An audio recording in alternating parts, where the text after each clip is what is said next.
Media asing baru-baru ini membeberkan niat Presiden Joko Widodo ingin menormalisasikan hubungan dengan Israel. Bahkan dikatakan Jokowi telah mengirim utusan untuk melakukan komunikasi lebih lanjut.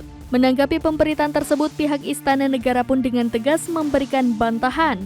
Dikutip dari tribunnews.com pada Jumat 1 Maret 2024, bantahan itu disampaikan oleh Koordinator Staf Khusus Presiden Ari Dwi Payana.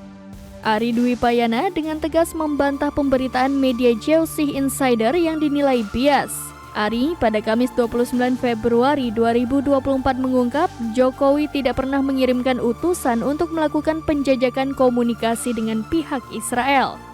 Ia mengatakan Jokowi hanya berkoordinasi dengan menugaskan Menteri Luar Negeri Retno Marsudi terkait hubungan dengan negara asing.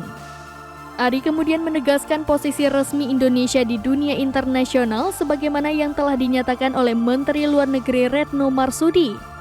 Diketahui sebelumnya Jewish Insider memberitakan Indonesia berencana menjalin hubungan diplomatik dengan Israel. Sebagai langkah awal, kedua negara dikabarkan menyetujui rancangan pembentukan kantor perdagangan. Bahkan media tersebut mengabarkan Jokowi mengirimkan utusan khusus untuk bertemu perwakilan Israel pada September 2023 silam.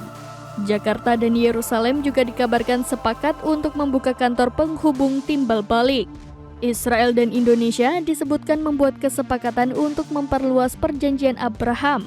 Jewish Insider melaporkan kedua negara ini akan mempromosikan perdamaian, hidup berdampingan, saling pengertian dan rasa hormat di antara orang-orang dari semua agama, etnis, serta kebangsaan.